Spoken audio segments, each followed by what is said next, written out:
ইন্নী আনাস্তু নারান লাআল্লী আতীকুম মিনহা বিকবাসিন আও আজিদু আলান নারি হুদা ফালাম্মা আতাহা নুদিয়া ইয়া মূসা। যাওয়ানোর পয়গম্বর মূসা আলাইহিস সালাতু ওয়াস সালাম বলেন, স্ত্রী এবং সাথে যত মানুষ ছিল তাদেরকে বলতেছেন, তোমরা এখানে একটু অবস্থান করো। ইন্নী আনাস্তু নারা, দূর দেশে দেখা যায় রাতের গভীর আঁধারে টিম টিম করে আগুন জ্বলতেছে, আমি একটু আগুন নিয়ে চলে আসি। তখন মূসা আলাইহিস সালাতু ওয়াস সালামের পরিবারদেরকে জঙ্গলের ভিতরে রেখে গেলেন। রাখার পরে মূসা আলাইহিস সালাতু ওয়াস সালাম আগুন আনার জন্য তুর পর্বতের কাছে চলে গেছে। এমত অবস্থায় দেখে তুর পর্বতের কাছে গাছের উপরে আগুন জ্বলতেছে, আগুন ঝিকমিক ঝিকমিক করে। মূসা আলাইহিস সালাতু ওয়াস সালাম আগুন নেওয়ার জন্য খড়কুটা হাতে নিয়ে যে সময় পাহাড়ের উপরে উঠতে যায়, আল্লাহ তাআলা ডাক দিয়ে বলে, হে মূসা ইখলানা আলাইক, তোমার জুতাকে খুলে ফেলো। ইন্নাকা বিল ওয়াদিল মুকাদ্দাসি তুয়া, মূসা রে তুমি তো একটা পবিত্র উপত্যকায় চলে এসেছো, এই উপত্যকায় তোমার পায়ে জুতা নিয়ে এখানে ওঠা যাবে না, জুতা খুলে উঠে আসো। মূসা আলাইহিস সালাতু ওয়াস সালাম যেই সময় জুতা খুলে উঠলেন, তখন আল্লাহ তাআলা মূসা আলাইহিস সালাতু ওয়াস সালামের উপরে ওহী অবতীর্ণ করলেন, নবুয়তি দান করলেন। মূসা আলাইহিস সালাতু ওয়াস সালামকে আল্লাহ তাআলার পক্ষ থেকে নবুয়ত প্রাপ্তি লাভ করানো হলো, নবুয়ত দেওয়া হলো। জাতির কাছে আসার পরে জাতির কাছে দাওয়াত দিতে থাকে, কিন্তু জাতিরা এত বড় টেরা জাতি, তারা আল্লাহ তাআলার পক্ষ থেকে প্রেরিত ঐশী বিধান যেটা ছিল মূসা আলাইহিস সালামের উপরে তাওরাত, এই তাওরাতের বিধান তারা মানত না, গ্রহণ করত না। মূসা আলাইহিস সালাতু ওয়াস সালামকে ওভারটেক করে তারা নিজেদের খেয়াল খুশি মোতাবেক তারা চলত।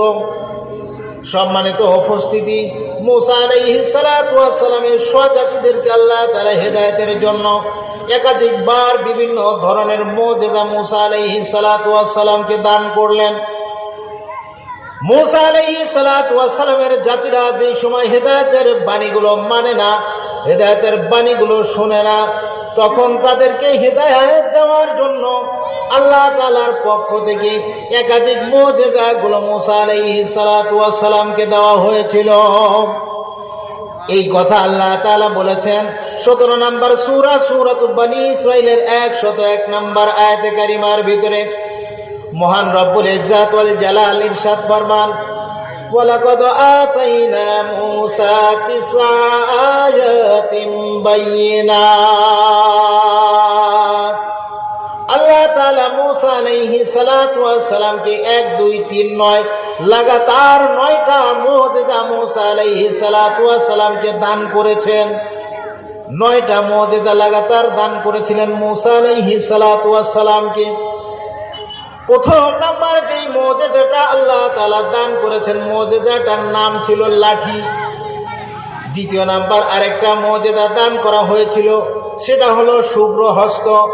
মূসা আলাইহিস সালাতু ওয়াস সালাম যেই সময় তার হাতকে বগলের নিচে রেখে দিত, এরপরে বের করলে দুনিয়ার জমিনে যে সূর্যের যে কিরণ রয়েছে, আলো রয়েছে, এই সূর্যের কিরণের মতো একবারে তার হাত এরকম সাদা কিরণ দিত।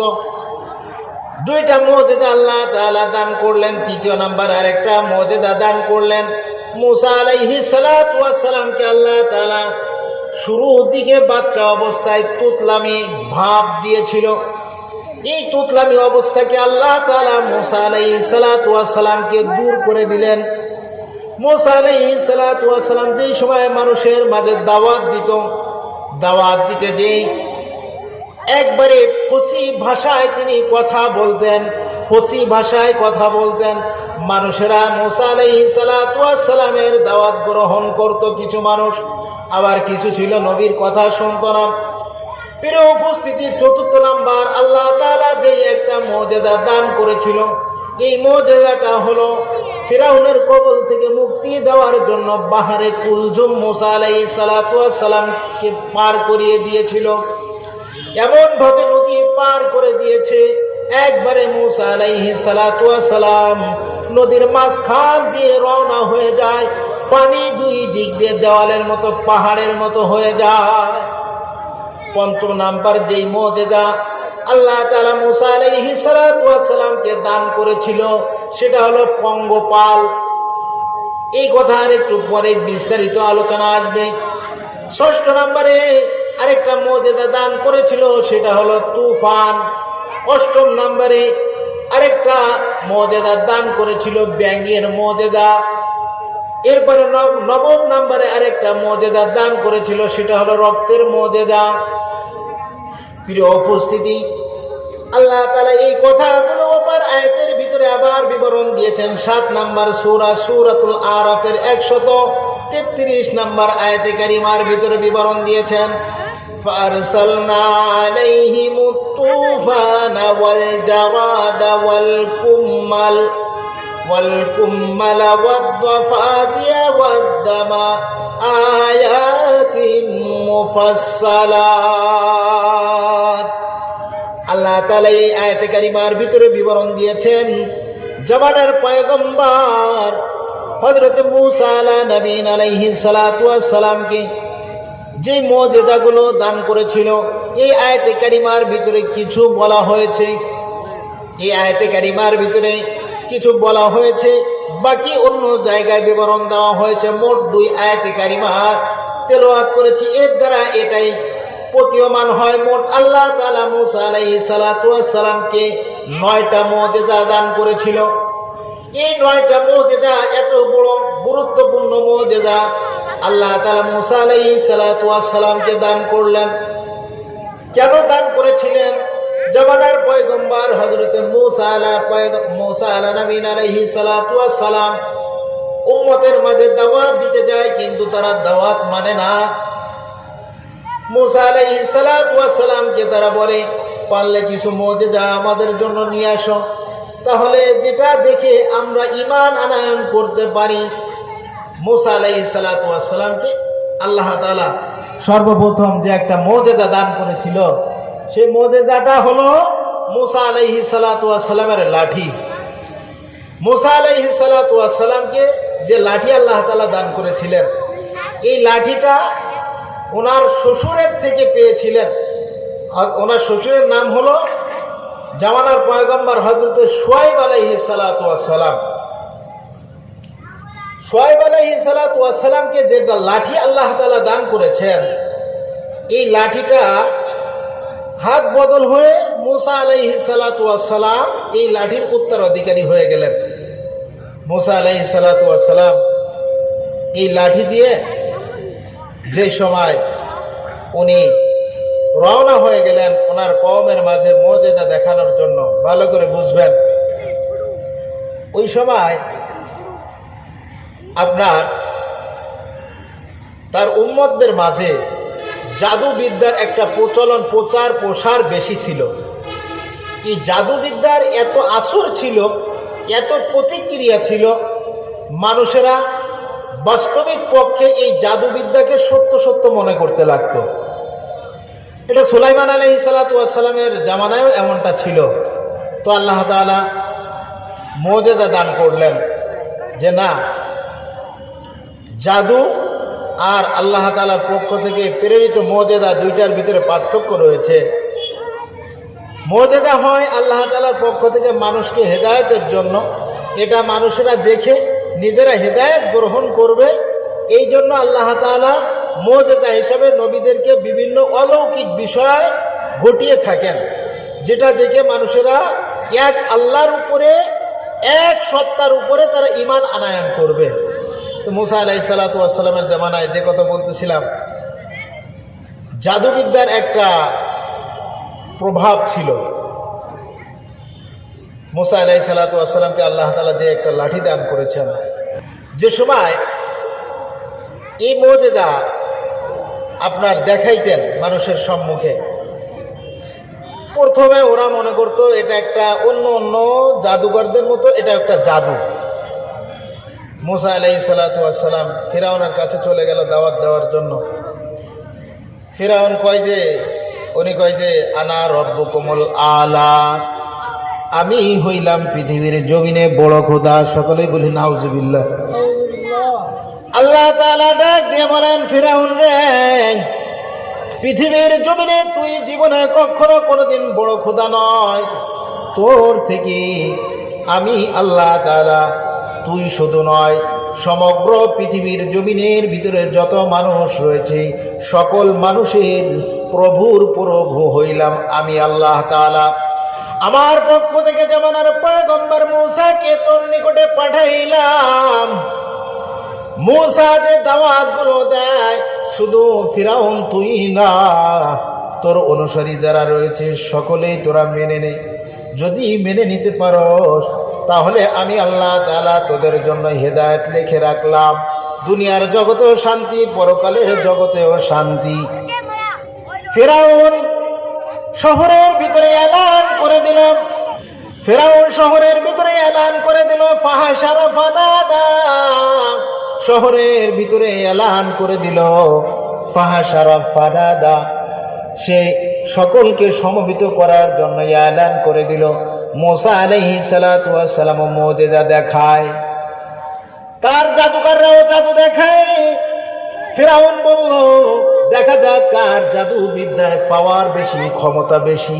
যেই জিতবে তার প্রতি আমরা ঈমান আনয়ন করব, তার বিষয়টা আমরা গ্রহণ করে নিব। প্রিয় উপস্থিতি, মূসা আলাইহিস সালাতু ওয়াস সালাম সম্মতি জ্ঞাপন করলেন। এলাকার ভিতরে মাইকিং করে দেওয়া হলো, সকলকে অ্যানাউন্স করে দেওয়া হলো, জানানো হলো অমুক মাঠের ভিতরে সকলেই সমবেত হয়ে যাইবা। ওই দিন মূসা আলাইহিস সালাতু ওয়াস সালাম এবং শহরের ভিতরে যত বড় জাদুকর রয়েছে সকল জাদুকরেরা একত্রিত হয়ে জাদু দেখাবে। দেখা যায় কার জাদুটা টিকে, যার জাদুটা টিকবে ওই ব্যক্তির বিষয়টা আমরা গ্রহণ করে নিব। যেই কথা সেই কাজ। আল্লাহ তাআলা ইরশাদ ফরমান, ফাহাশারা ফানাদা, সকলকে একত্রিত করা হলো। ফিরাউন কিন্তু এর আগে একটা চ্যালেঞ্জ ছুড়ে দিল। ফিরাউন বলল, আনা রব্বুকুমুল আলা, হে আমার অধীনস্থ, আমার রাজ্যের ভিতরে যত প্রজারা রয়েছে শুনে রাখো, আমি হইলাম তোমাদের বড় খোদা। আমার কি জাদুকর পৃথিবীর জমিনে কম রয়েছে নাকি? প্রায় 70,000 জাদুকরকে একত্রিত করা হলো। 70,000 জাদুকরের কাছে একটা করে লাঠি, একটা করে রশি দিয়ে দেওয়া হলো। সকল জাদুকররা লাঠি এবং রশি নিয়ে জাদুকররা ময়দানের ভিতরে উপস্থিত। এইদিকে মূসা আলাইহিস সালাতু ওয়াস সালাম, জামানার পয়গম্বর মূসা, আল্লাহ তাআলা যেই লাঠিটা মুজিজা হিসাবে দিয়েছিল লাঠিটা নিয়ে উপস্থিত। জাদুকররা যে সময় একত্রিত হয়েছে, আল্লাহ তাআলার পক্ষের কি কারিশমা!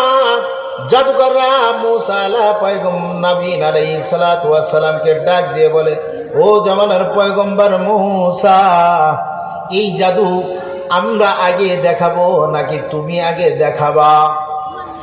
এখান থেকে একটা গভীর বিষয় বোঝা দরকার। মুফাসসিরিন ইকরামগণ বলেন, মূসা নবী আলাইহিস সালাতু ওয়াস সালামের কাছে জাদুকররা একটু নমনীয় হয়েছিল, অর্থাৎ আল্লাহর পয়গম্বর নবীকে সম্মান প্রদর্শন করেছিল, যার কারণে আল্লাহ তাআলা জাদুকরদের কপালে হেদায়েত লিখে রেখেছে। সামনে আলোচনা আসতেছে। মূসা আলাইহিস সালাতু ওয়াস সালাম বলেন, তোমরা আগে দেখাও। 70,000 জাদুকর লাঠিগুলো ছেড়ে দিল, রশিগুলো ছেড়ে দিল।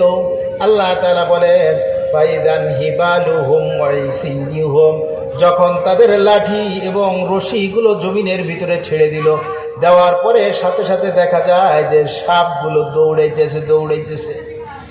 মূসা আলাইহিস সালাতু ওয়াস সালাম এদিকে লক্ষ্য করে আর মুস্কি হাসে। মূসা আলাইহিস সালাতু ওয়াস সালাম দেখতেছে এটা তো লাঠি আর রশি দেখা যায়, সাপ তো দেখা যায় না। 70,000 জাদুকরের জাদুর রশি আর লাঠিগুলো দৌড়াইতেছে, সাপের মতো দৌড়ায় আর দৌড়ায়। মুসা আলাইহিস সালাতু ওয়াস সালাম এবার জাদুকরদের সম্মুখে তার হাতের লাঠিটা ছেড়ে দিল। আল্লাহ তাআলা বললেন, হে মুসা, তুমি এই লাঠিটা জমিনের ভিতরে ছেড়ে দাও। আলকিয়া মুসা, লাঠিটা ছেড়ে দাও। মুসা আলাইহিস সালাম লাঠিটা জমিনে যেই ছেড়ে দিল, দেওয়ার সাথে সাথেই ফাইদান হিয়া হাইয়াতুন তাসআ, সঙ্গে সঙ্গে বিশাল বড় একটা সাপের রূপ ধারণ করেছে। সুবহানাল্লাহ। সাপের রূপ ধারণ করার পরে সাপ সাথে সাথে সামনের দিকে তেড়ে আসে।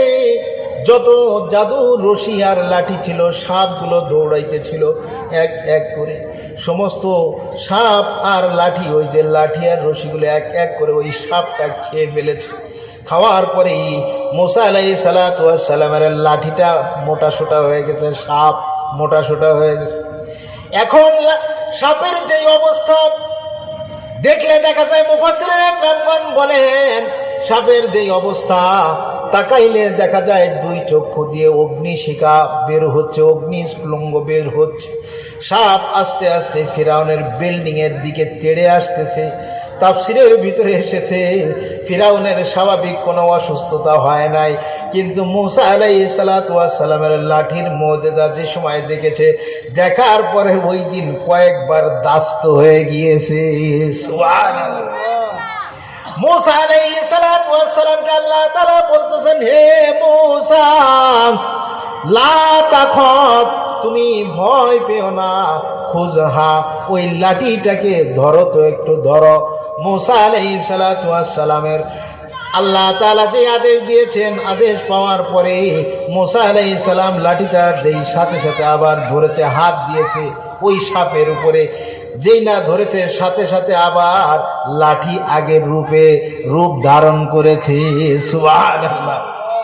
মুসা আলাইহিস সালাতু ওয়াস সালাম যেই মাত্র লাঠি ধরেছে, ধরার পরে দেখেন আল্লাহ তাআলা বলেন, সানুইদুহা সিরাতাহাল উলা, লাঠিটা সাথে সাথে আবার আগের রূপ ধারণ করেছে, আগের রূপে সাথে সাথে আবার ফিরে এসেছে। সম্মানিত উপস্থিতি, যে কথা বলতেছিলাম, মুসা আলাইহিস সালাতু ওয়াস সালামের এই লাঠির আরো আল্লাহ তাআলা একাধিক গুণাগুণ দিয়েছিল।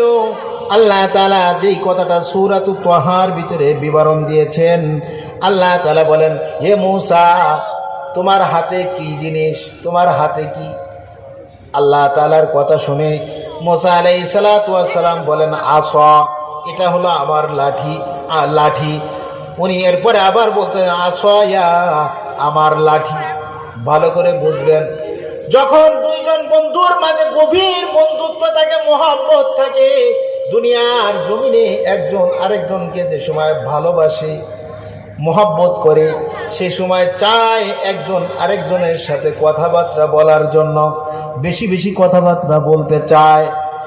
এ চায় যে যত কথাটা দীর্ঘ হবে তত তার মজা লাগবে।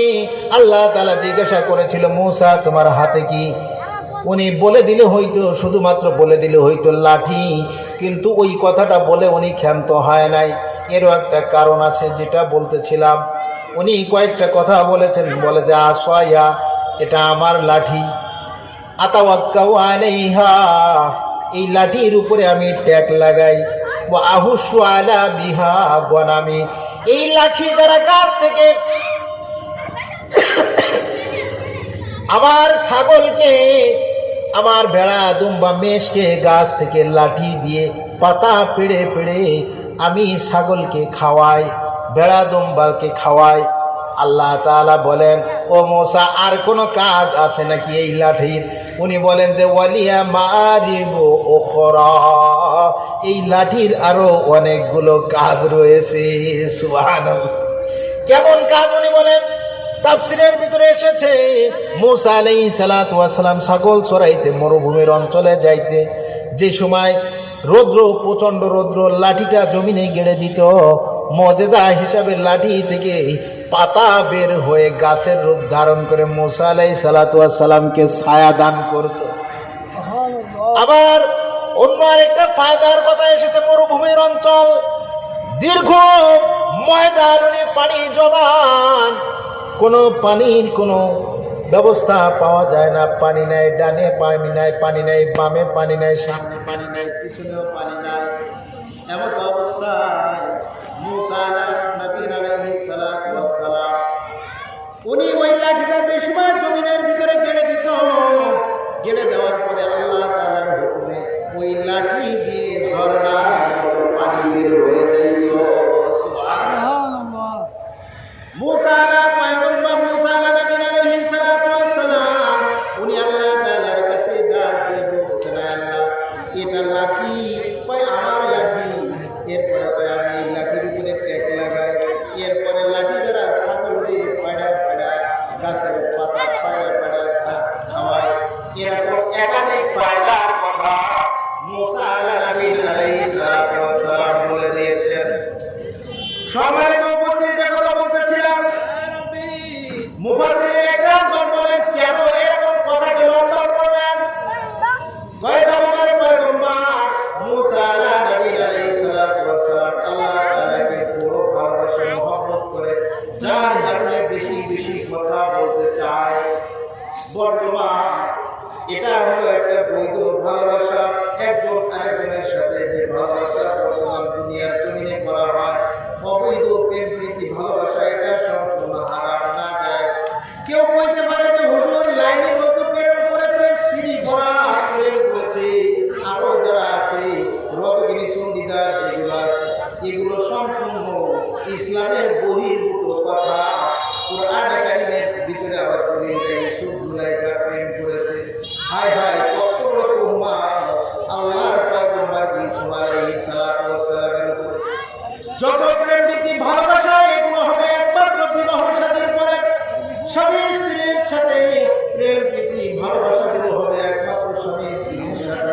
স্বামী স্ত্রী ব্যতীত অন্য কারোর সাথে এই প্রেম প্রীতি ভালোবাসা এগুলো করা যাবে। অবৈধ ভালোবাসাগুলো এর থেকে পরিত্যাগ করতে হবে। দিতাছে ঠিক কথা। যে কথা বলতেছিলাম, আমাদের এই বিষয়গুলো স্মরণ রাখা দরকার। আমাদের সন্তান সন্ততিরা বিবাহের আগে যে একজন আরেকজনের সাথে ভালোবাসা করতেছে, এটা সম্পূর্ণ হারাম না যায়, এটা কখনো ইসলাম সমর্থন করে না।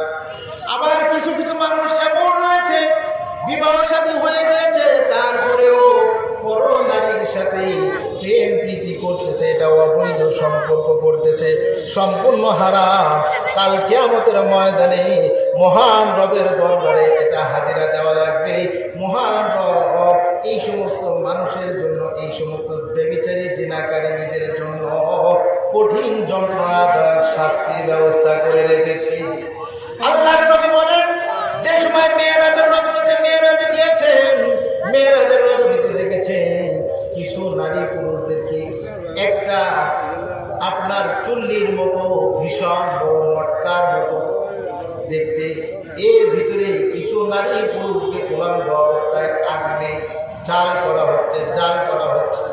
মাঝে মাঝে আগুনের ফুলকি এমন উপরের দিকে উঠতে থাকে, লেলিহান উপরের দিকে উঠতে থাকে।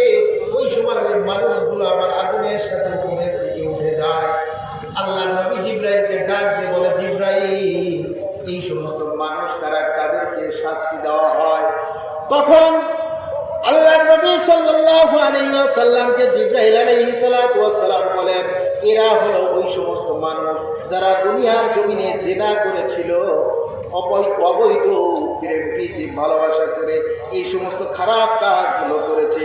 বিবাহর পরে কিছু আছে অন্যের নারীর সাথে, অন্যের স্ত্রীর সাথে, অন্যের মেয়ের সাথে অবৈধভাবে প্রেম প্রীতিও করে। আবার কিছু মানুষ রয়েছে বিবাহের আগেও করে, এগুলো সম্পূর্ণ অবৈধ।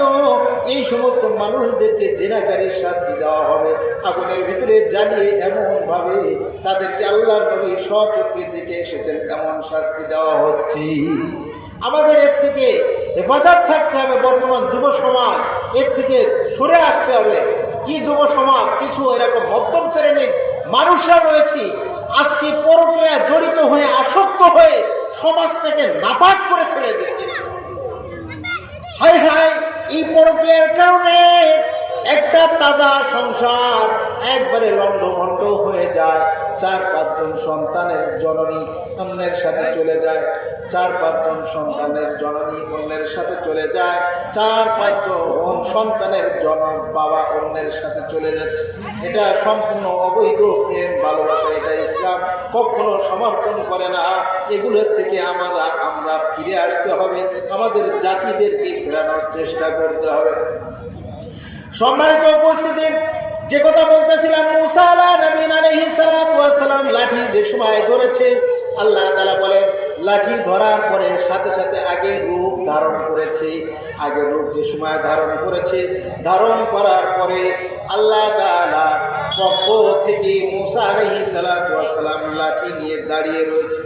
যত জাদুকররা ছিল 70,000 জাদুকর, এরা একযোগে মুসা আলাইহিস সালামের উপর ঈমান আনয়ন করেছে।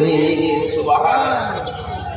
একটা মুজিজা গেল, সংক্ষিপ্ত আকারে বলা হলো। দ্বিতীয় নাম্বার আরেকটা মুজিজার কথা আল্লাহ তাআলা বিবরণ দিয়েছেন। মুসা আলাইহিস সালামের জবানে তুতলামি দান দিয়েছিল।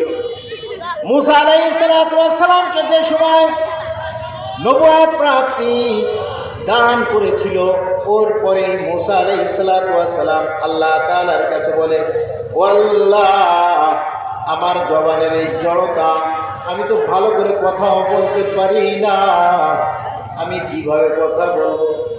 আল্লাহ তাআলা দোয়া শিখিয়ে দিলেন, মুসা দোয়া পড়বা, রব্বি ইশরাহ লি সাদরি ওয়া ইয়াসসির লি আমরি ওয়াহলুল উকদাতাম মিন লিসানি ইয়াফকাহু কওলি। আল্লাহ তাআলা এটা শিখিয়ে দিলেন। মুসা আলাইহিস সালাম এটা পাঠ করে উনি আলোচনা করতেন, সাথে সাথে আল্লাহ তাআলা ওনার আলোচনার দ্বারা মানুষকে হেদায়েত দান করতেন। সম্মানিত উপস্থিতি, যে কথা বলতেছিলাম, তৃতীয় নাম্বার আরেকটা মুজিজা মুসা আলাইহিস সালামকে আল্লাহ তাআলা দান করেছিল, সেটা হলো শুভ্র হস্ত।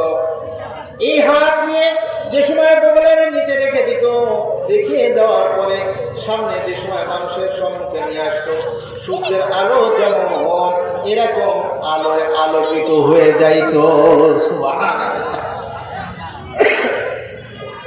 মুসা আলাইহিস সালামকে আল্লাহ তাআলা আরেকটা মুজিজা দান করেছিল। ফিরাউন যে সময় মারাত্মকভাবে অতিষ্ঠতা শুরু করে দিল, আল্লাহ তাআলা বললেন, হে মুসা, ফিরাউনের কবল থেকে তোমাদেরকে মুক্তি দান করব। এই ফিরাউনের কবলে আর রাখা হবে না। যে সময় এই কথা বলেছে, 1 নয় 2 নয়, দীর্ঘ 40টা বছর অতিবাহিত হয়ে গিয়েছে। এই 40 বছর অতিবাহিত হওয়ার পরে মুসা আলাইহিস সালাম আবার আল্লাহর কাছে তুর পর্বতে গিয়ে বলে, আল্লাহ, বলেছিলা ফিরাউনকে ধ্বংস করবা, কিন্তু কি যেন তোমার কারিশমা, বোঝা বড় কষ্ট, বোঝা বড় দায়। দেখি যে ফিরাউনের অনিষ্টতা পরপর আরো বেড়েই চলেছে। আল্লাহ তাআলা বললেন, ও মুসা, তোমার সাথে ফিরাউনের সাথে কিছু কিছু বিষয়গুলো মিলে যায়, যার কারণে ফিরাউনকে আমি ধ্বংস করতে পারি না। মুফাসসিরিন ইকরামগণ 5টা বিষয়ের মিলের কথা বলেছেন, ভালো করে বুঝবেন। 5টা বিষয়ের কথা বলেছে। রাতের বেলা মুসা আলাইহিস সালাম বলে, আল্লাহ তাআলা মুসা আলাইহিস সালামকে বলেছেন, 1 নাম্বার, দেখো ও মুসা, তোমার মা রয়েছে, মাকে তুমি খেদমত করো। ফিরাউনেরও মা রয়েছে, ফিরাউন মাকে খেদমত করে, যার কারণে আমি তো ফিরাউনকে ধ্বংস করতে পারি না। ভালো করে বুঝবেন, দুনিয়ার জমিনে যাদের বাবা মা আছে, জীবিত আছে, যাদের আছে, বিষয়টা ভালো করে বুঝবেন। আল্লাহ তাআলা ফিরাউনকেও মা বাবার খেদমতের কারণে, মায়ের খেদমতের কারণেও আযাব দেরিতে দিয়েছে, সাথে সাথে ধরে নাই, দেরি করে ধরেছে। এরপরে আরেকটা কথা, দ্বিতীয় নাম্বার যেই মিল মুসা আলাইহিস সালাতু ওয়াস সালামের সাথে পাওয়া যায় সেটা হলো মুসা আলাইহিস সালাতু ওয়াস সালামকে আল্লাহ তাআলা বলেন, ও মুসা, গভীর রজনীতে তুমি একা একা উঠে আমি আল্লাহ তাআলার দরবারে নামাজ আদায় করো, সিজদায় পড়ে যাও, আমি আল্লাহ তাআলাকে তুমি ডাকো।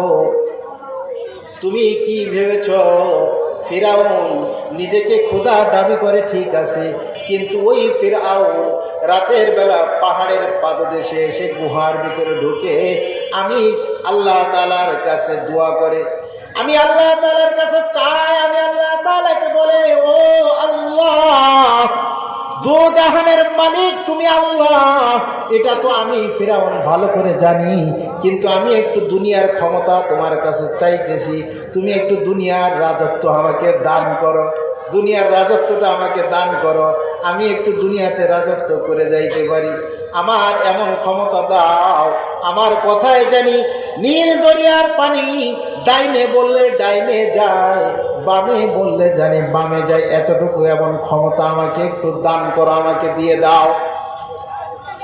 সম্মানিত উপস্থিতি, ভালো করে বুঝবেন, মুসা আলাইহিস সালাতু ওয়াস সালামকে আল্লাহ তাআলা এই ক্ষমতা প্রদান করেছে, এই ক্ষমতা দিয়ে দিয়েছেন। মুসা আলাইহিস সালাতু ওয়াস সালাম ফিরাউনকে এই ক্ষমতা দান করেছেন। মুসা আলাইহিস সালাতু ওয়াস সালাম বলেন, আল্লাহ, দ্বিতীয় একটা মিল পাইলাম, মায়ের খেদমত করে, যার কারণে তুমি তাকে আযাব দাও না, ধরো না। আরেকটা কি গুণ তার ভিতরে রয়েছে, বলে, ও মুসা, তুমি অসহায় এতিম মিসকিন মানুষকে খাবার দাও, অসহায় এতিম মিসকিন মানুষকে খাবার দাও, তাদের খাদ্য দাও, সাহায্য সহযোগিতা করো।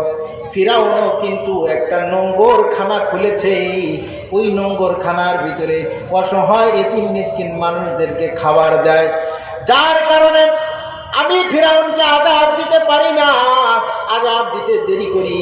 এই ফিরাউনকে আল্লাহ তাআলার সাথে সাথে না ধরার এটাও একটা কারণ, যে মুসা আলাইহিস সালাতু ওয়াস সালামকে বলেন, আল্লাহ তাআলা বলেন, সে অসহায় এতিম মিসকিনকে খাওয়ায়, তুমিও খাওয়াও, যার কারণে আমি ধরি না। পঞ্চম নম্বরের একটা কারণ হলো, ও মুসা, ফিরাউন যতই আমি আল্লাহর দরহিতা কাজ করে, কিন্তু তার বেশভূষা তুমি মুসার সাথে মিলে যায়, তোমার গায়ে লম্বা জামা, তোমার মুখে লম্বা দাড়ি, ফিরাউনও লম্বা জামা পরে, মুখেও লম্বা দাড়ি, যার কারণে আমি আল্লাহ তাআলা ফিরাউনকে আযাব দিতে দেরি করি। ভালো করে বুঝবেন, পাপে ছাড়ে না বাপেরে। পরের দিন সকালে মুসা আলাইহিস সালাতু ওয়াস সালাম তার ভাই হারুন আলাইহিস সালাতু ওয়াস সালামকে যে সময় বলেছে, হারুন আলাইহিস সালাতু ওয়াস সালামকে 5টা বিষয়ের কথা যে সময় বলেছে, বলার পরে হারুন আলাইহিস সালাতু ওয়াস সালাম এই বিষয়টা বলে দিয়েছে, এলাকার ভিতরে এলান করে দিয়েছে, ফিরাউনকে আল্লাহ এই কারণে শাস্তি দেয় না, আযাব দিতেছে না। ফিরাউন এবার পরের দিন সকালবেলা কয়, কি ভেবেছ আমি একটা বুড়ি মহিলাকে আমার রাজপ্রাসাদে রেখেছি, মানে ও কি আমার মা নাকি? নিজের মাকে অস্বীকার করে দিয়েছে। সবাই বলে নাউজুবিল্লাহ। আল্লাহ তাআলা বেজার হয়ে গিয়েছে। মা যে সময় প্রাসাদ থেকে বের হয়ে যায়, মা আসমানের দিকে তাকিয়ে বলে, আল্লাহ, তোমার কাছে আমি এতটুকু আবদার জানাই, আজকে আমার সন্তান হয়ে আমি মাকে মা বলতে অস্বীকৃতি জ্ঞাপন করলো, মা বলে স্বীকৃতি দিল না। আমি তোমার কাছে দাবি জানাই, আমার সন্তানকে তুমি এই সাগর বাহারে কুলজুমের ভিতরে ইঁদুরের মতো সুবায়ে সুবায়ে মাইরা ফেলা। দ্বিতীয় নাম্বার কথা ছিল নোংর খানা দিতাম, অসহায় এতিম মিসকিনদেরকে খাওয়াইতো। ফিরাউন বলে নোংর খানা বন্ধ, অসহায় এতিম মিসকিনদেরকে আর খাবার দেওয়া হবে না। কয় লম্বা জামা দাড়ি এগুলো শেষ করে দেয়, এগুলো আর রাখবো না। এমন ভাবে যত বিষয়গুলো বলেছিল সব বিষয়গুলো বাদ দিয়ে দিয়েছে। আল্লাহ তাআলা পরের দিন মুসা আলাইহিস সালাতু ওয়াস সালামকে বলেছে, হে মুসা, গভীর রজনীতে তোমার সদল বল প্রায় 6 লক্ষ বনী ইসরাইলদেরকে সাথে নিয়ে তুমি চলে যাও। রাতের বেলা বলেছে সকল বনি ইসরায়েলরা গাট্টি বস্তা মাথায় নিয়ে রাষ্ট্র ত্যাগ করার জন্য রওনা হয়েছে। আল্লাহ পাকের কি ইচ্ছা, ওরা রাস্তা ভুলে গিয়েছে। রাস্তা ভোলার পরে মূসা আলাইহিস সালাতু ওয়াস সালাম দেখে সামনে দেখা যায় সাগর, পিছনে দেখা যায় ফিরাউন খবর পেয়ে গিয়েছে। ফিরাউনের সৈন্য বাহিনীরা একবারে সৈন্য সামন্ত নিয়ে চলে এসেছে। বনি ইসরাইল এত বড় বাটপার ছিল, ওদের ভিতরে কিছু মানুষ ছিল মারাত্মক খারাপ। ওরা এবার বলে, ও মূসা, তুমি যে আমাদেরকে নিয়ে আসলা রাস্তা ভুলে, সামনে সাগর, পিছনে ওই যে ফিরাউনের বাহিনী, আমাদেরকে তো ধ্বংস করে ফেলবে, আমাদের তো নিঃশেষ করবে। বাড়িতে ছিলাম এক এক করে মারতো, কিন্তু এখন তো আমাদের সকলকে একসাথে মাইরা ফেলবে। এখন কি হবে? আমাদেরকে এর থেকে বাঁচাও। মূসা আলাইহিস সালাতু ওয়াস সালামের হাতে একটা লাঠি ছিল। ওই লাঠি দ্বারা আল্লাহ তাআলা বলেছেন, হে মূসা, তুমি লাঠি দ্বারা সাগরের ভিতরে পানিতে বাড়ি মারো। একটু আগে যে কথা বলেছিলাম, ওনার যে মুজিজা হিসাবে আল্লাহ তাআলা লাঠি দিয়েছে, লাঠি দিয়ে পানিতে আঘাত করেছে, আল্লাহ তাআলা সাথে সাথে পানির ভিতরে রাস্তা করে দিয়েছেন। সুবহানাল্লাহ। একটা রাস্তা নয়, বনি ইসরাইল জাতিটা ওরা ছিল 12টা গোত্র সমন্বয়ে। ওই 12টা গোত্র এত টেরা জাতি ছিল, একজন আরেকজনের সাথে মিশতো না। ওরা কইতো, যেমন আমাদের এলাকার ভিতরে বিভিন্ন ধরনের বংশ থাকে, চৌধুরী বংশ, শেখ বংশ, গাজী বংশ, মোল্লা বংশ, বিভিন্ন ধরনের বংশ থাকে। মূসা আলাইহিস সালাতু ওয়াস সালামের 12টা বংশ অর্থাৎ গোত্র ছিল। ওরা কয়, রাস্তায় একটা করে দিলে তো হবে না, এক রাস্তা দিয়ে আমরা সবাই যাব না, আমাদের জন্য প্রত্যেকের জন্য ভিন্ন ভিন্ন রাস্তা করে দিতে হবে। আল্লাহ পাকের কি কারিশমা, এক বাড়িতেই আল্লাহ তাআলা 12টা রাস্তা তৈরি করে দিয়েছেন। সুবহানাল্লাহ। রাস্তাগুলো এমন ভাবে করে দিয়েছেন, এক রাস্তা থেকে আরেক রাস্তার ভিতরে জালনা, যেমন রেলিং করা থাকে, জালনা দেওয়া থাকে, জালনার মতো দেখা যায়। ও কয়, তোমরা যাইতেছো কহ, তোমরা যাইতেছো কহ, আমরাও যাইতেছি, সবাই চলো। এরকম গল্প করতে করতে নদী পার হয়। এদিক থেকে ফিরাউন পিছনে ধাওয়া করেছে। আল্লাহ তাআলা বলেন, মূসা আলাইহিস সালাতু ওয়াস সালামকে হুকুম দিয়েছেন, তারা সকলেই সদল বল সাগর পাড়ি দিয়ে ওপারে উঠে গিয়েছে। যেই সাগর পাড়ি দিয়েছে, আমরা জানি সাগরের নাম হইল নীল দরিয়া। আসলে মূসা আলাইহিস সালাম যেখান থেকে পার হয়েছিল, ওই সাগরের নাম নীল দরিয়া নয়, সাগরের নাম হলো বাহারে কুলজুম। কি বললাম? বাহারে কুলজুম। মূসা আলাইহিস সালাম চলে গেলেন, ফিরাউন চলে আসলো। ফিরাউন বলে, ওনার যত সৈন্য সামন্ত ছিল ওরা ডাক দিয়ে বলে, আব্বা হুজুর, এখন কি করব? রাস্তা তো দেখা যায়, আমরা কি যাব নাকি, নদী পার হব নাকি?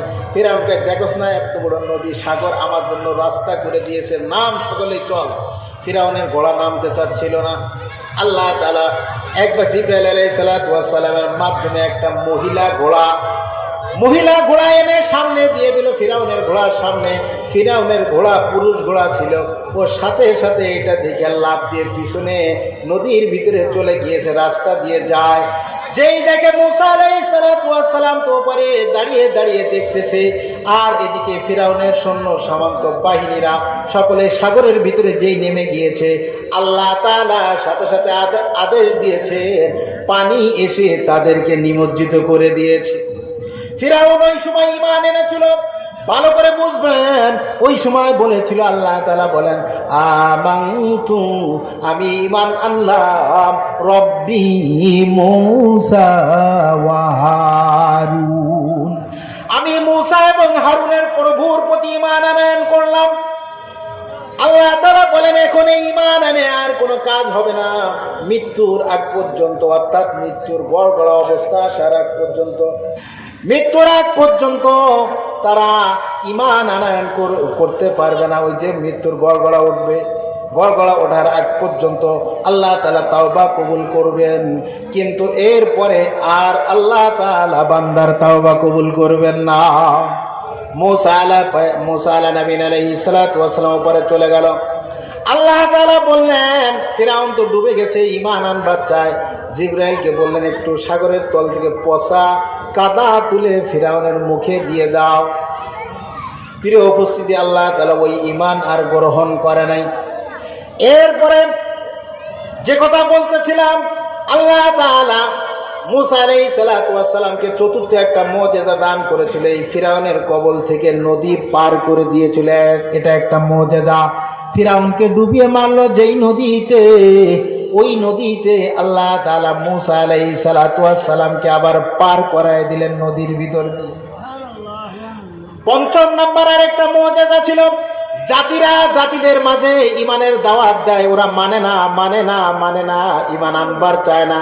বর্তমান যেমন আমাদের ওলামায়ে কেরাম বলে যে আল্লাহর দিকে আসো, আল্লাহর ইবাদত করো, মানুষেরা শুনবার চায় না, আসবার চায় না। মূসা আলাইহিস সালাতু ওয়াস সালাম বললেন যে না, এক আল্লাহর ইবাদত করো, মানে না।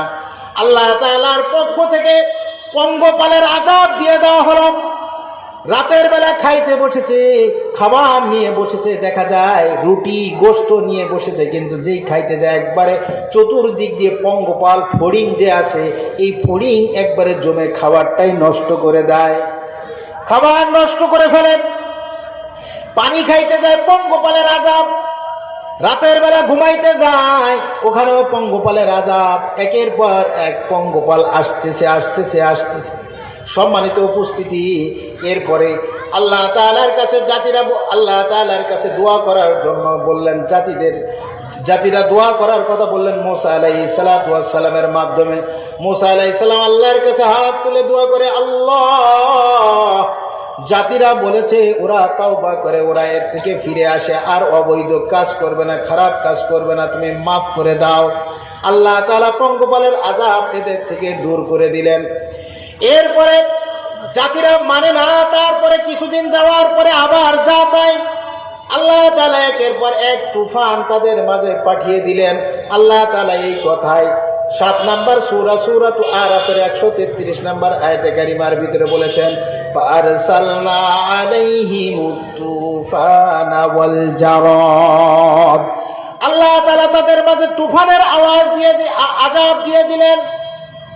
এরপরে জাতিরা আবার বলে, হে মূসা, আল্লাহর কাছে একটু দোয়া করো, আমরা আর খারাপ কাজ করব না, আমরা এর থেকে তাওবা করে ফিরে আসতেছি। আল্লাহর কাছে বলো এই আযাব থেকে জানি আল্লাহ আমাদেরকে মুক্তি দান করে। আল্লাহ তাআলা আযাব থেকে মুক্তি দান করলেন। কিছুদিন যাওয়ার পরে আবার ওরা অনিষ্টতা আবার বাড়িয়ে দিল। মূসা আলাইহিস সালাতু ওয়াস সালাম বললেন, তোমরা এর থেকে ফিরে আসো, না হলে আল্লাহ কিন্তু আবার আযাব দিবে। আল্লাহ তাআলা এই আয়াতে কারিমার ভিতরে বলেন, এরপরে আরেকটা আযাব দিয়েছে, ওয়াল কুম্মালা, উকুনের আযাব। অর্থাৎ ভাত খাইতে যায় উকুন, ঘুমাইতে যায় উকুন, চতুর্দিকে উকুন আর উকুন। এই উকুনের কারণেই ওরা অতিষ্ঠ, কেউ ভালোভাবে থাকতেও পারে না, খাইতেও পারে না, ঘুমাইতেও পারে না। বলেছে আল্লাহর কাছে দোয়া করো। মূসা নবী আলাইহিস সালাতু ওয়াস সালাম আল্লাহর কাছে দোয়া করে আল্লাহ তাআলা মূসা নবী আলাইহিস সালাতু ওয়াস সালামকে তার জাতিদেরকে এই আযাব থেকে আবার মুক্তি দান করলেন। পরবর্তীতে আবার ওরা অনিষ্টতা আবার বাড়িয়ে দিল। দেওয়ার পরে আল্লাহ তাআলার পক্ষ থেকে আবার আরেকটা আযাব দেওয়া হলো, ব্যাঙের আযাব। ওয়াদফা দিয়া, ব্যাঙের আযাব। ব্যাঙ এমন চতুর্দিকে ব্যাঙ, রাতের বেলা ঘুমাইতে যায় ব্যাঙ, শুইতে যায় ব্যাঙ, ভাত খাইতে যায় ওখানে ব্যাঙ। ভাতের পাতিল রান্না করে রাখছে, খাবার রান্না করে রাখছে, পাতিল উঁচা করে ব্যাঙ, চতুর্দিকে ব্যাঙ। কয় মূসা, জাতিরা বলে আল্লাহর কাছে আর একটু দোয়া করো, আমরা এর থেকে তওবা করতেছি, ফিরে আসবো, আর কখনো খারাপ কাজ করব না। সম্মানিত উপস্থিতি, আল্লাহ তাআলা তাদেরকে আযাব থেকে মুক্তি দান করলেন। পরবর্তীতে মূসা নবী আলাইহিস সালাতু ওয়াস সালামের জাতিরা আবার অনিষ্টতা শুরু করলো। আল্লাহ তাআলা তাদের মাঝে আরেকটা আযাব দিয়ে দিলেন, সেটা হলো রক্তের আযাব। কঠিন তৃষ্ণা লেগেছে, পানি পান করবে, পানি হাতে নিয়েছে, দেখা যায় পানি, বনি ইসরাইলরা পানি হাতে নিয়েছে, দেখা যায় যে পানি এরা পানি যেই মুখে দিয়ে খেতে যাবে, পান করতে যায়, সাথে সাথে দেখা যায় রক্ত আর রক্ত। এই অবস্থা দেখে মারাত্মক অবস্থা, এই অবস্থা দেখে তারা তো কঠিন ভয়ে ভীতু সন্ত্রস্ত হয়ে গেল। সম্মানিত উপস্থিতি, আল্লাহ তাআলার কাছে বললেন দোয়া করার জন্য। আল্লাহ তাআলা মূসা নবীন আলাইহিস সালাতু ওয়াস সালামের দোয়াকে কবুল আর মঞ্জুর করে নিলেন। মূসা আলাইহিস সালাতু ওয়াস সালামের দোয়ার বরকতে আল্লাহ তাআলা এর থেকে এদেরকে মুক্তি দান করলেন। প্রিয় উপস্থিতি, মুফাসসিরিন ইকরামগণ কেউ কেউ বলেন যে আল্লাহ তাআলা তাদেরকে 9টা মূসা আলাইহিস সালামকে 9টা মুজিজা দান করেছিল। এর ভিতরে আল্লাহ তাআলা যে কথা বলেছেন, আবার কেউ কেউ বলেছেন 9টা মুজিজা, এটা 9টা বিধানও হতে পারে, মুজিজা না। 1 নম্বরে উম্মতদেরকে এটা জানিয়ে দিয়েছেন তারা চুরি করবে না। 1 নম্বর বিধান, পৃথিবীর জমিনে 3টা কাজ বাবা আদম আলাইহিস সালাতু ওয়াস সালাম নিয়ে উম্মতে মুহাম্মাদি অর্থাৎ আখেরি জামানার পয়গম্বর পর্যন্ত সমস্ত ধর্মে খারাপ মনে করা হতো। 3টা কাজকে, এর ভিতরে একটা হলো চুরি। এই চুরি কখনো অনুমোদন দেওয়া হয় নাই। আমাদের সমাজের ভিতরে চুরি আছে না? নাই। আল্লাহ তাআলা এই যে আরেকটা বিধান মূসা আলাইহিস সালামকে দান করলেন, সেটা হলো জিনা। এই জিনা কখনো বৈধ মনে করা হয় নাই। 3টা কাজকে অবৈধ মনে করা হয়েছে সব ধর্মের। প্রথম বাবা আদম আলাইহিস সালাতু ওয়াস সালাম থেকে নিয়ে শুরু করে একবারে আখেরি জামানার পয়গম্বর পর্যন্ত সকল নবীদের মাঝে এই জিনাকেও খারাপ মনে করা হয়েছে। এই জিনা সম্পর্কে একটু আগেই শুরুর দিকে আলোচনা করেছি। প্রিয় উপস্থিতি, 3য় নাম্বার আরেকটা বিধান আল্লাহ তাআলা দান করেছেন মূসা আলাইহিস সালামকে, সেটা হলো অন্যায়ভাবে কেউ কাউকে হত্যা করবে না। অন্যায়ভাবে কেউ কাউকে হত্যা করবে না। এরপরে 4র্থ নম্বরে আরেকটা বিধান মূসা আলাইহিস সালাতু ওয়াস সালামকে আল্লাহ তাআলা দান করেছিল, সেটা হলো মিথ্যাভাবে কাউকে দোষারোপ করবে না। সম্মানিত উপস্থিতি, 4টা গেল। এর শুরু থেকে একটা বিধান রয়েছে 1ম নাম্বার, সেটা হলো আল্লাহ তাআলার সাথে কাউকে শরীক স্থাপন করবে না। এই শিরকি করা একবারেই মারাত্মক গুনাহ, বড় গুনাহ, এই শিরকি থেকে বেঁচে থাকা। এরপরে আরেকটা বিধান হলো মূসা আলাইহিস সালাতু ওয়াস সালামকে আল্লাহ তাআলা দান করেছিল, সেটা হলো জাদু টোনা করবে না। বর্তমান জামানায় কালো জাদু, কালোর জাদু এই নামে প্রচলিত রয়েছে। এই জাদু টোনা করবে না, এর থেকে বিরত থাকবে, এটা আল্লাহ তাআলা নিষেধ করেছে। এই জাদু টোনা যারা করে, যারা গণকের কাছে আসে, এক হাদিসের ভিতরে এসেছে আম্মাজান আয়েশা রাদিয়াল্লাহু আনহা থেকে বর্ণিত, যে ব্যক্তি জাদুকরের কাছে আসবে, গণকের কাছে আসবে, মানুষকে জাদু করার জন্য যে ব্যক্তি যাবে, এর ইবাদত 40 বছর পর্যন্ত আল্লাহ কবুল করবেন না। কত বড় ভয়াবহ কথা! প্রিয় উপস্থিতি, এরপরে আরেকটা বিধান দিয়েছিল, সুদ খাবে না, সুদ দিবে না। এই সুদ খাওয়া দেওয়া, এটা একটা বিধান দেওয়া হয়েছিল, এর থেকেও আমাদেরকে বেঁচে থাকা। এরপরে আরেকটা বিধান দিয়েছিল, কোনো সতী নারীকে অন্যায়ভাবে দোষারোপ বা অপবাদ করবে না। 9ম নাম্বার আরেকটা বিধান দিয়েছিল, সেটা হলো জিহাদের ময়দান থেকে কখনো পলায়ন করবে না। এই 9টা মুজিজা যে কথা বলতেছিলাম, 9টা বিধানের কথা বলেছেন কোন মুফাসসিরিন ইকরাম। আল্লাহ তাআলা বলেছেন, ওয়ালাকাদ আতাইনা মূসা 9 আয়াতিন বাইয়িনাত। এই যে 9টা সুস্পষ্ট বাইয়িনাতের কথা বলা হয়েছে, হতে পারে এই 9টা বিধানের কথা বলা হয়েছে। একটু আগেই এই আয়াতের তাফসীর হিসাবে বললাম 7 নম্বর সূরাতুল আরাফের 133 নম্বর আয়াতে কারিমা। এখানে আল্লাহ তাআলা কিছু মূসা আলাইহিস সালামের মুজিজার কথা বলেছে, আর অন্য জায়গার বাকি 3টার কথা বলেছে। মোট 9টা মুজিজা। কেউ কেউ বলেছেন 9টা মুজিজার কথাও বলেছে, অথবা 9টা বিধানের কথা বলেছে। যাই হোক, যেই কথাগুলো বলা হলো আমাদেরকে বোঝার বিষয়। বর্তমান সময়ে আমরা জানি এই বিষয়গুলো থেকে সকলেই বিরত থাকি। বিশেষ করে আল্লাহ তাআলার সাথে কেউ কখনো শিরিক করব না। 2য় নম্বরে কখনো চুরি করব না। 3য় নম্বরে জিনা করব না। 4র্থ নম্বরে অন্যায়ভাবে কাউকে হত্যা করব না। 5ম নম্বরে কখনো মিথ্যাভাবে কাউকে দোষারোপ করব না। 6ষ্ঠ নম্বরে কোনো সতী নারীকে জিনার অপবাদ দিব না। এরপরে সপ্তম নম্বরে কখনো জাদু করব না, জাদু করার জন্য কাউকে যাব না, কালো জাদু হোক এমনি হোক, গণকের কাছে এগুলো যাওয়া কখনো ইসলাম সমর্থন করে না। এরপরে অষ্টম নম্বরে কখনো আমরা সুদের কারবার করব না। নবম নম্বরে যদি কখনো আল্লাহ তাআলা সুযোগ দেয় তাহলে জিহাদে অংশগ্রহণ করব, এই জিহাদের ময়দান থেকে কখনো পলায়ন করব না। আল্লাহ তাআলা আমাদের সকলকে তৌফিক দান করে, সকলে বলি আমিন। ওয়া আখিরু দাওয়া।